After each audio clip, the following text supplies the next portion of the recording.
So friends, support time की video में आपका फिर से स्वागत है। और फ्रेंड्स, आज की वीडियो में हम एक नई इन्फॉर्मेशन लेके आ रखे हैं जो आप सभी के लिए जानना बहुत ही जरूरी है। यदि आप एक स्टूडेंट हो तब तो आपके लिए बहुत ही जरूरी हो जाता है।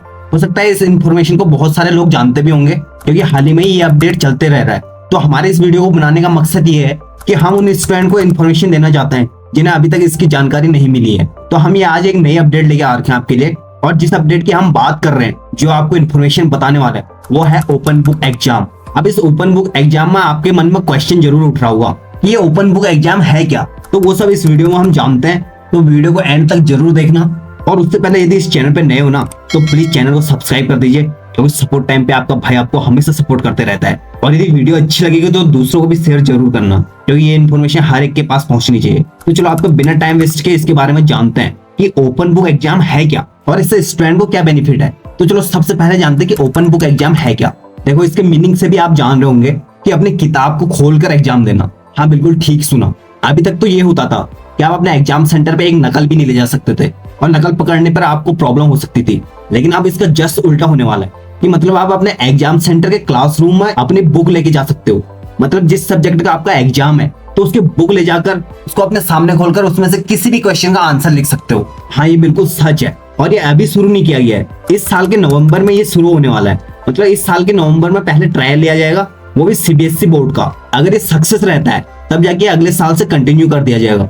और जो स्टूडेंट अभी तक खुश हो रहे हैं ना कि ये तो कोई एग्जाम भी नहीं हुआ, इसमें तो हम चीटिंग करके कितना भी लिख सकते हैं, लेकिन उनको मैं एक बात बता देता हूँ कि ये एग्जाम तो ओपन बुक एग्जाम होंगे। मतलब आप अपने सामने बुक खोलकर आंसर लिख सकते हो, लेकिन वो लिख कैसे सकते हो वो मैं आपको बताता हूँ क्योंकि जो एग्जाम का मतलब है वो यहीं पर ही आता है। अभी तक आप क्या करते थे कि आप जिस भी क्वेश्चन को याद करके ले जाते थे और वो क्वेश्चन वहां पूछा जाता था, तो यदि आप उसको एज इट इज लिख देते हो अपने आंसर शीट में तो वो क्वेश्चन जितना अच्छा होता था उतने नंबर मिलते थे। अब इसका ठीक उल्टा होगा कि आप अपने सामने ओपन बुक तो रख सकते हो, उसमें से अब आपको करना क्या है वो अच्छे से सुनो कि आपका जो भी क्वेश्चन का आंसर है पहले तो आपको वो ढूंढना पड़ेगा और उसके बाद उसका आंसर एज इट इज होना चाहिए। उसके आंसर को आपको खुद की लैंग्वेज में लिखना है। समझ रहे हो ना क्या कह रहा हूँ? मतलब उस क्वेश्चन को पढ़ के आपने समझना है, तब जाके अपनी लैंग्वेज में लिखना है कि इसमें आखिर हो क्या रहा है, इस क्वेश्चन का आंसर पूछ क्या रहा है और मुझे अपनी भाषा में इसका आंसर कैसे देना है। ये बहुत ही इंपॉर्टेंट है इसमें। मतलब आप किसी भी क्वेश्चन का आंसर एज इट इज नहीं लिख सकते, उसमें आपको एक भी नंबर नहीं मिलेगा। और यदि अपनी भाषा में कितना भी अच्छा लिखो, कितना भी ज्यादा लिखते हो,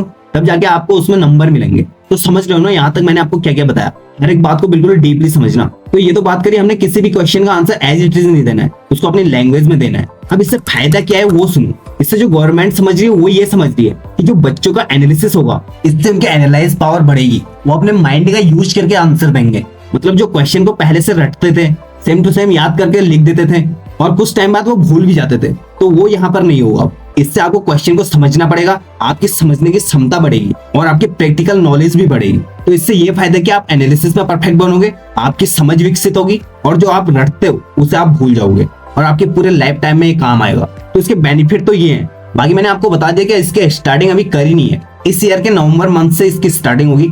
मतलब उस टाइम पे भी ट्रायल लिया जाएगा। अगर ये सक्सेस होता है तब जाके ये कंटिन्यू किया जाएगा। और ये सीबीएसई बोर्ड में 9th क्लास से 12th क्लास के बीच में इसका ट्रायल लिया जाएगा। और इसमें जो जो सब्जेक्ट है वो मैं आपको बता देता हूँ।